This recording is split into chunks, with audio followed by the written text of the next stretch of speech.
மலச்சிக்கலற்ற வாழ்க்கை வேணும். காலையில் எழுந்த உடனே ஒரே ஒரு முறை 5 நிமிடத்தில் என்னோட வயிற்றில் இருக்கக்கூடிய கழிவு வெளியேறி விட வேண்டும். கழிவு வெளியேறும் போது எனக்கு வலி வேதனைகள் எதுவுமே ஏற்படக்கூடாது. எனக்கு தொப்பை வரக்கூடாது. கட்டுப்பாடற்ற சர்க்கரை இன்றைக்கு கட்டுப்பாடான நோயாக மாறி என்னுடைய ஆரோக்கியத்தை நான் மீட்டெடுக்க வேண்டும். அப்ப என்ன சாப்பிடணும்? வாங்க விவரமாக பார்ப்போம்.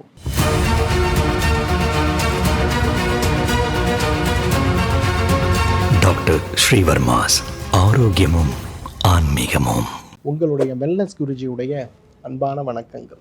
உணவு, நீர், மூச்சு பயிற்சி, உடல் சுத்தி, மனோசுத்தி, ஆத்ம சுத்தி, அபியாசம் மற்றும் தூக்கம், இந்த 7 தூண்கள் நம்முடைய ஆரோக்கியத்தை மட்டுமல்ல, நோயற்ற வாழ்க்கையையும் நீண்ட ஆயுளையும் நமக்கு கொடுப்பதை பார்க்கிறோம். ஆயுர்வேதத்துடைய அடிப்படை சித்தாந்தங்களின்படி உணவே மருந்து அப்படிங்கிற கொள்கை, இந்த கொள்கையுடைய அடிப்படையில் இன்றைக்கு நம்ம எல்லாரையும் மிகப்பெரிய அளவில் சிரமப்படுத்தி கொண்டிருக்கக்கூடிய ஒரு நோயாக இருக்கக்கூடிய இரைப்பை புண்ணுன்னு சொல்லக்கூடிய அல்சர் நோய்க்கான ஒரு சுலபமான அருமருந்தை பற்றி தான் இன்றைக்கு உங்களோடு நான் பகிர்ந்து கொள்ளப் போகிறேன். பொதுவாக ஒரு 10 வகையான நோய்கள் நம்முடைய வாயிலிருந்து ஆசனவாய் வரை ஏற்படுவதை பார்க்கிறோம். வாயில் ஏற்படுகின்ற புண்கள், உணவு குழலில் ஏற்படுகின்ற எரிவு நோய், பித்தப்பையில் ஏற்படுகின்ற கற்கள், வயிறு புண், சிறுகுடல் புண், இன்ஃப்ளமேட்டரி பவல் டிசீஸ்ன்னு சொல்லக்கூடிய இன்றைக்கு வயிறு குடல் முழுவதும் ஏற்படுகின்ற அடிவயிறிலிருந்து மேல் வயிறு வரை ஏற்படுகின்ற ஒரு நோய், இன்றைக்கு இரிட்டபிள் பவல் சிண்ட்ரோம் சொல்லக்கூடிய பெருங்குடல் எரிவு நோய், அல்சரேட்டிவ் கொலைட்டிஸ்ன்னு சொல்லக்கூடிய பெருங்குடல் அழற்சி நோய், மலச்சிக்கல், மூலம், பௌத்திரம் மற்றும் ஆசனவாய் நோய்கள். இந்த 10 நோய்கள் இன்றைக்கு இல்லாதவர்கள் யாராவது இருக்காங்கன்னா விரல் விட்டு எண்ணக்கூடிய அளவுக்கு தான் இருக்கிறது நம்ம பார்க்கணும். எனக்கு மூல நோய் ஏற்பட்டு விட்டது, காலை எழுந்தவுடன் மலம் கழிப்பதே எனக்கு மிகுந்த சிரமமாக இருக்கிறதுன்னு அவதிப்படுகின்ற நிறைய பேரை நம்ம 65 வயசுக்கு மேலே இன்றைக்கு காலையில் எழுந்து மலம் இலக்கிகள்னு சொல்லக்கூடிய ஸ்டூல் ஸ்டாஃப்னரை சாப்பிட்டா மட்டும்தான் எனக்கு மோஷன் போகுதுன்னு சொல்லக்கூடிய நிறைய பேரையும் நம்ம பார்க்கணும். அப்போ இது சார்ந்த சிரமங்கள்லேருந்து நம்ம எப்படி வெளிவர முடியுங்கிற கவலை நம்மில் நிறைய பேருக்கு இருக்கிறத பார்க்கணும். பள்ளிக்கு போகக்கூடிய குழந்தைகள், கல்லூரிக்கு போகக்கூடிய பெண் குழந்தைகள் இன்றைக்கு மலம் காலையில் கழிக்க முடியாமல் காலையில் கொண்டு போகக்கூடிய உணவை மாலை வரை சாப்பிடாமல் வீட்டுக்கு கொண்டு வருவதையும் நம்ம பார்க்கிறோம். இப்போ இது சார்ந்த சிரமங்கள் நமக்கு ஏற்படுவதற்கான காரணங்கள் என்ன? மலச்சிக்கல் தான். இரைப்பையில் ஏற்படுகின்ற புண்களிலிருந்து கழிவாக உடலிலிருந்து வெளியேற வேண்டிய மலம் உடலை விட்டு வெளியேறாமல் உடலுக்குள்ளே இருக்கக்கூடிய நிலை வரை ஏற்படுவதற்கு காரணம் இன்றைக்கு நம்ம உணவில் இருக்கக்கூடிய ஒரு கவனமற்ற தன்மை தான். அதனால் இன்றைக்கு நான் உங்களுக்கு சொல்லிக் கொடுக்க போகின்ற ஒரு உணவு ஒரு மருந்தல்ல, ஒரு உணவு மிகச் சுலபமான ஒன்று தான். என்ன செய்யணும்? நம்ம எல்லாருக்கும் முட்டைகோசு தெரியும். முட்டைகோசு அப்படிங்கிறது இன்றைக்கு எல்லா திருமணங்கள்லையும் எல்லா ஹோட்டல்கள்லையும் மதிய உணவாக பொதுவாக கொடுக்கக்கூடிய ஒரு காமனாக இருக்கக்கூடிய ஒரு உணவாக பார்க்குறோம்.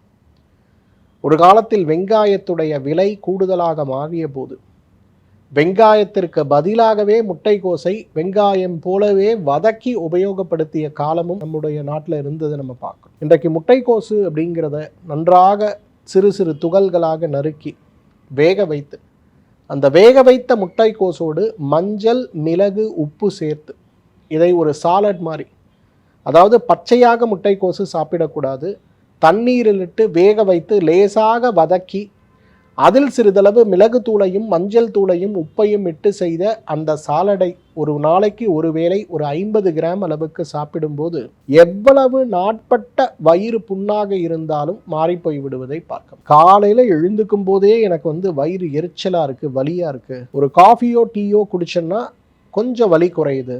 காலை உணவுக்கு பிறகு கொஞ்சம் பரவாயில்ல.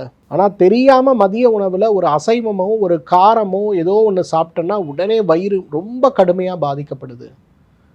பெருங்குடலில் ஏற்படுகின்ற அந்த வலியை நான் அந்த வயிற்றில் இருக்கக்கூடிய உணவு செரித்து கழிவாக போகிற வரையிலும் எனக்கு வலி தாங்க முடியல. இல்லை காலையில் எழுந்த உடனே டாக்டர் கொடுக்குற ஒரு மாத்திரையை சாப்பிட்டேன்னா உடனே எனக்கு கொஞ்சம் வயிறு கூலாக இருக்குது, அன்றைக்கி எனக்கு பிரச்சனை இல்லை. இந்த மாதிரி போராடுறவங்க நம்ம எத்தனை பேர் இருக்கோம்? எத்தனை ஆண்கள் இன்றைக்கு சேல்ஸில் இருக்கக்கூடிய மார்க்கெட்டிங்கில் இருக்கக்கூடிய ஆண்கள் எவ்வளோ பேர் வெளியில் போகும்போதெல்லாம் ஒரு சிகரெட்டு, ஒரு டீ. அப்போ என்ன ஆகும்? உடல் பலவீனமாகி கொண்டே வருவதை பார்க்க முடியும். இந்த பலவீனத்துடைய வெளிப்பாடாக நமக்கு என்ன நினைக்கும்? மருந்துகள் மாத்திரைகளற்ற ஒரு வாழ்க்கை இல்லவே இல்லைங்கிற ஒரு நிலைக்கு வந்து விடுவதை பார்க்கிறோம். அந்த மருந்து மாத்திரைகள் இல்லாத நிலையை விட மருந்து மாத்திரைகள் எடுத்து கொண்டிருந்தாலும் கூட சில நேரங்களில் ஏதோ ஒரு உணவு வயிற்றுக்குள் சென்று அந்த ஒரு நாள் நம்மளை வேலை பார்க்க விடாமல் வலி வேதனையை அதிகப்படுத்தி உமட்டல், வாந்தி, பேதின்னு நிறைய சிரமம் ஏற்படுவதை பார்க்கிறோம். இப்போ இது சார்ந்த சிரமங்களை குணப்படுத்தி கொள்ள வேண்டும் அப்படின்னு வரும்போது இந்த முட்டைக்கோசு வதக்கி எடுத்து அதில் மிளகு, மஞ்சள், சிறிதளவு உப்பு சேர்த்த இந்த ஒரு விஷயத்தை உணவாக சாப்பிட்டா போதும். ஒரு நாள் 2 நாட்கள் அல்ல, ஒரு 50 கிராம் அளவுக்கு இதை செய்து இதை ஒரு மண்டலம் 48 நாட்கள் தொடர்ந்து சாப்பிட்டு பாருங்களேன். அவ்வளவு அழகாக வயிறு புண்ணும், வயிறு எரிச்சலும், உணவு குழல் எரிவால் ஏற்படுகின்ற சிரமங்களும் மாற்றம் அடைந்து விடுவதை மிகப்பெரிய அளவில் நாம் பார்க்க முடியும். அந்த அளவுக்கு வயிறு புண்ணுக்கு இது ஒரு சிறந்த மருந்துன்னு சொல்லலாம். மலச்சிக்கலால் அவதிப்படுகின்ற பெரியவர்கள், வயதானவர்கள், ஏன் குழந்தைகள் இருந்தாலும் கூட மதிய உணவோடு சேர்த்து முட்டைக்கோசு சேர்த்த இந்த மஞ்சள், மிளகு, உப்பு சேர்த்த இந்த ஒரு உணவை கொடுத்து பாருங்களேன். காலையில் எழுந்த உடனே எந்த விதமான சிக்கலும் இல்லாமல் மலம் சீராக கழிந்தது, மகிழ்ச்சியாக இருக்கிறது, உடலே எனக்கு லேசாகிவிட்டதுன்னு சொல்லக்கூடிய அளவுக்கு பெரிய மாற்றத்தை இந்த உடல் சந்திப்பதை நாம் பார்க்க முடியும். அந்த அளவுக்கு உடலை ஆரோக்கியப்படுத்தக்கூடிய அருமருந்துகளில் இந்த முட்டைக்கோசு ஒன்றாக இருக்கிறத நம்ம பார்க்கணும். 3வது, இன்றைக்கு நிறைய ஆண்களுக்கு நான் பார்க்குறேன், அவர்களுக்கு மலம் கழித்த பிறகு ஏதோ வயிற்றில் இன்னும் மலம் தேங்கி இருப்பது போல ஒரு உணர்வு. அந்த தேங்கி இருப்பது போல இருக்கக்கூடிய ஒரு உணர்வு ஏற்படும் போது என்ன ஆகும்னா, காலையில் 3 முறை 4 முறை மலம் கழிப்பதற்காக முக்கி மலம் கழிப்பதற்கான முயற்சிகளை செய்கிறத நம்ம பார்ப்போம். இந்த வயதானவர்களுக்கு காலை நேரங்களில் 6 மணியிலிருந்து 9 மணி வரை டாய்லெட் போயிட்டு வரதே வேலையாக இருக்கும். ஒரு நாளைக்கு 3 முறை 4 முறை காலையிலே போயிட்டு வருவாங்க. அவங்க மனசில் வயிறு நல்லா சுத்தமாயிடுச்சு அப்படின்னு சொல்லக்கூடிய நேரம் வருகின்ற வரை அவர்களுக்கு இந்த தொந்தரவு இருந்து கொண்டே இருக்கிறத நம்ம பார்க்க முடியும். அப்போ இந்த தொந்தரவுடைய வெளிப்பாடாக என்ன ஆகும்? காலையில் எங்கேயாவது வெளியில் போனோன்னா அவங்க வீட்டை விட்டே வரமாட்டாங்க. 10 மணி 11 மணிக்கு அவங்களுக்கு வயிறு சுத்தமாச்சு, 5 முறை 4 முறை நான் மோஷன் போய் என்னோடய வயிறு சுத்தமாச்சு அப்படிங்கிறது வந்த பிறகு தான் அவங்க வெளியில் வர ட்ரை பண்ணுவாங்க. இன்னும் பெண்கள் நிறைய பேரை நான் பார்க்குறேன், 10 வருடங்களாக 15 வருடங்களாக எந்த கோவிலுக்கும் போகிறதில்ல, எந்த திருமணத்துக்கும் போகிறதில்ல, எந்த வெளியூர் பிரயாணமும் போகாமல் இருப்பாங்க. என்ன காரணமாக இருக்கும்? முழுக்க பார்த்தீங்கன்னா அவங்க உடம்புல இருக்கக்கூடிய அந்த கழிவு வெளியில் போச்சுங்கிற திருப்தியற்ற ஒரு நிலையிலோடு இருப்பாங்க. நிறைய இளம் பெண்களையும் இளைஞர்களையும் கூட நான் பார்க்குறேன், ஐடியில் ஒர்க் பண்ணுறவங்க காலையில் மோஷன் போக முடியல, இல்லை வயிறு சுத்தமாகலை, ஆஃபீஸில் போனால் அங்கே மோஷன் போக முடியுமா முடியாதாங்கிற ஒரு ப்ராப்ளம், அதனால் வேலையே வேண்டான்னு வீட்டில் உட்காந்துருக்கக்கூடிய நிறைய பேரை கூட நான் பார்க்குறேன். அப்போ இதை மாற்றுறதுக்கு மருந்து மாத்திரை அப்படிங்கிற விஷயங்கள், சிகிச்சைகள் என்னதான் நம்ம எடுத்து கொண்டிருந்தாலும் கூட அது கூட வதக்கிய முட்டைக்கோசோடு, வேக வைத்த முட்டைக்கோசு தண்ணீரில் போட்டு நல்லா வேக வச்சு அந்த தண்ணீரை எடுத்துடணும். அந்த முட்டைக்கோசை எடுத்து லேசாக வானலியில் போட்டு வதக்கி அதில் கொஞ்சம் மிளகு, கொஞ்சம் மஞ்சள், கொஞ்சம் உப்பு சேர்த்து அதை ஒரு சுவையான உணவாக மாற்றி அந்த உணவை உணவோடு சேர்த்து ஒரு சாலடாக சாப்பிட்றதோ, இல்லை காலை சிற்றுண்டியோடு சாப்பிட்றதோ, அல்லது மாலை உணவோடு சாப்பிட்றதோ, ஏதோ ஒரு வகையில் ஒரு 50 கிராம் அளவுக்கு அதை எடுத்துக்கொள்ளும் போது அந்த மலம் ஒரே நேரத்தில் வயிற்றை விட்டு வெளியேறுவது மட்டுமல்ல, இன்றைக்கு மலம் நன்றாக வெளியேறியது, என்னுடைய வயிறு நன்றாக சுத்தமாகிவிட்டது அப்படிங்கிற ஒரு திருப்தியோட அன்றைய நாளை சீக்கிரமாக ஆரம்பித்து வேலை செய்யக்கூடிய சூழல் வருவதை நம்ம பார்க்கிறோம். மூலநோயோடு நம்மில் நிறைய பேர் போராடி கொண்டே இருக்கிறத பார்க்கிறோம். மூலநோய் ஏற்படும் போது ஏற்படுகின்ற வலி, மூலநோய் ஏற்படும் போது ஏற்படுகின்ற ஆசனவாய் வீக்கம், மூலநோய் ஏற்படும் போது ஏற்படுகின்ற உதிரப்போக்கு சார்ந்த சிரமங்கள் வரை நம்மை பாடாய்படுத்துவதை பார்க்கிறோம். நிறைய பேருக்கு சரி இதுதான் டெய்லி நடக்கக்கூடிய விஷயமா இருக்கே, அதனால் இதை பற்றி கவலைப்படவே வேண்டாம் அப்படின்னு விட்டுட்டு அதன் பிறகு நிறைய நோய்களோடு அவதிப்படுகின்ற நிறைய ஆண்களையும் பெண்களையும் இன்றைக்கு நான் பார்க்குறேன்.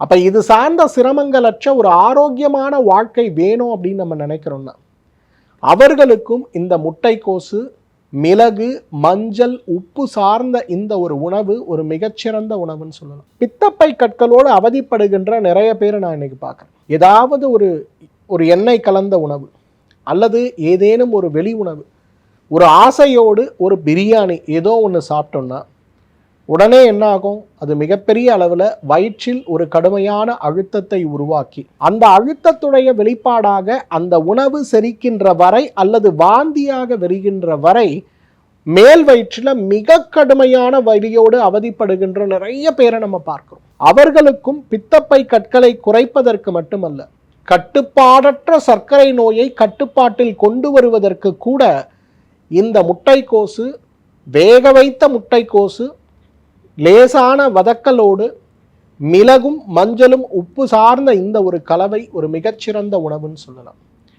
வெறும் மலச்சிக்கல் மட்டுமல்ல, இன்சுலின் ரெசிஸ்டன்ஸால் ஏற்படுகின்ற சர்க்கரை நோயை கூட கட்டுப்படுத்தக்கூடிய சக்தி இந்த முட்டைக்கோசுக்கு உண்டு. யாரெல்லாம் எல்லா மருந்தும் நான் சாப்பிட்டு கூட என்னோட சர்க்கரை 250க்கு மேலே இருக்குன்னு கவலைப்படுறீங்களோ, இல்லை கணவருக்கோ அண்ணனுக்கோ தம்பிக்கோ மகளுக்கோ மனைவிக்கோ யாராவது ஒருத்தருக்கு கட்டுப்பாடற்ற ஒரு நிலை இருக்கிறதோ, அவர்கள்லாம் ஒரு 50 கிராம் முட்டைக்கோஸ் எடுத்து வேக வச்சு அதை வானலியில் போட்டு லேசாக ஒரு துளி எண்ணெய் விட்டு நன்றாக வதக்கி, அது கூட மிளகும் மஞ்சளும் உப்பு சேர்த்து நன்றாக அதை ஒரு கலவையாக மாற்றி இதை மதிய உணவோடு அவர்களுக்கு சாப்பிட கொடுத்தீங்கன்னா போதும். இந்த மதிய உணவோடு அவங்க சாப்பிட ஆரம்பிக்கும் போது என்ன ஆகும்? அவ்வளவு சீராக உடலில் இருக்கக்கூடிய கழிவுகள் நல்லா வெளியில் போகிறது போலவே இரத்தத்தில் இருக்கக்கூடிய ஃப்ரீ ராடிக்கல்ஸ் மற்றும் இரத்தத்தில் இருக்கக்கூடிய சர்க்கரை சார்ந்த காரணிகள் உடலை விட்டு வெளியேற்றப்படும் போது இன்சுலின் ரெசிஸ்டன்ஸால் இருக்கக்கூடிய டைப் 2ன்னு சொல்லக்கூடிய சர்க்கரை நோய் மிகப்பெரிய மாற்றத்திற்கு உள்ளாகி விடுவதை பார்க்க முடியும். ஸோ உணவே மருந்து. இந்த முட்டைக்கோசு கலவையை ஒரு மருந்தாக நாம் சாப்பிடும்போது மலச்சிக்கலற்ற ஆரோக்கியமான வாழ்க்கை மட்டுமல்ல, சர்க்கரை நோயும் சீராவதை நாம் பார்க்கலாம். மீண்டும் மற்றொரு ஆரோக்கிய குறிப்போடு உங்களை சந்திக்கிறேன். அதுவரை உங்களிடமிருந்து விடைபெறுவது உங்களுடைய வெல்னஸ் குருஜி. நன்றி, வணக்கம். ஆயுர்வேதம் ஒரு பொக்கிஷம், நம் ஆயுள் நீட்டக்கும் அற்புதம். டாக்டர் ஸ்ரீவர்மாஸ் அறுவை சிகிச்சையில் குணம், இது ஆயுட்கால நிவாரணம். டாக்டர் ஸ்ரீவர்மாஸ் அனைத்து நோய்களுக்குமான குணம், அழகு தரும் மூலிகைகள், ஆரோக்கியம் தரும் மருத்துவர்கள். டாக்டர் ஸ்ரீவர்மாஸ், ஆரோக்கியமும் ஆன்மீகமும். ஸ்ரீவர்மா ஆயுர்வேதா மருத்துவமனையின் வெல்னஸ் குருஜி அவர்களை ஜூன் மாதம் 4ஆம் வாரம் 22ஆம் தேதி ஞாயிற்றுக்கிழமை காலை 6 மணி முதல் மாலை 6 மணி வரை திருச்சியிலும், ஜூன் மாதம் 23ஆம் தேதி திங்கட்கிழமை பிற்பகல் 12 மணி முதல் இரவு 9 மணி வரை கோடம்பாக்கத்திலும், ஜூன் மாதம் 24ஆம் தேதி செவ்வாய்க்கிழமை காலை 6 மணி முதல் பிற்பகல் 12 மணி வரை திருவள்ளூரிலும் மற்றும் பிற்பகல் 1 மணி முதல் மாலை 6 மணி வரை அம்பத்தூரிலும், ஜூன் மாதம் 25ஆம் தேதி புதன்கிழமை காலை 7 மணி முதல் பிற்பகல் 12 மணி வரை கோடம்பாக்கத்திலும், ஜூன் மாதம் 26ஆம் தேதி வியாழக்கிழமை காலை 6 மணி முதல் மாலை 6 மணி வரை சேலத்திலும், ஜூன் மாதம் 27ஆம் தேதி வெள்ளிக்கிழமை காலை 7 மணி முதல் பிற்பகல் 1 மணி வரை திருப்பூரிலும், ஜூன் மாதம் 28ஆம் தேதி சனிக்கிழமை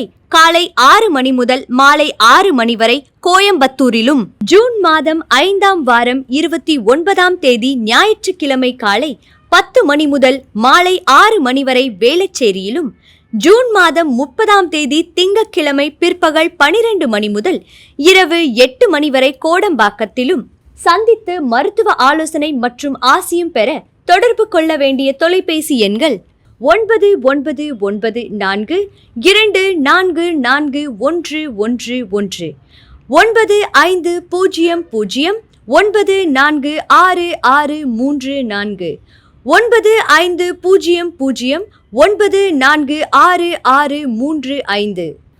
ஆச்சாரியா டாக்டர் ஸ்ரீவர்மா அவர்களிடமும் வெல்னஸ் குருஜி அவர்களிடமும் நேரடியாக பயிற்சியும் ஆசியும் பெற்ற doctor Hemala Tiruvallur, doctor Aneesh Fathima Ambattur, doctor Sonali Kodambakkam, doctor Jayarooba Manapakkam, doctor Mekala Velachery, doctor Jayakanthan Pondicherry, doctor Rizwana Tiruvannamalai, doctor Saraswathi Salem, doctor Mary Kalsa Trichy, doctor Abinasha Thanjavur, doctor Jebastin Nagercoil, doctor Abinasha Mobisha Madurai, doctor Priyadharshini Hosur, doctor Shruti Bangalore, doctor Navaneeth Hyderabad, doctor Siddhanath Mumbai. பட்ட படிப்பு மற்றும் பட்ட மேற்படிப்பு முடித்த மருத்துவர்களை சந்தித்து சிகிச்சை பெறலாம். டாக்டர் ஸ்ரீவர்மா ஆயுள் தரும் ஆயுர்வேதா அறுவை சிகிச்சை இல்லா குணம், ஆயுள் கால நிவாரணம்.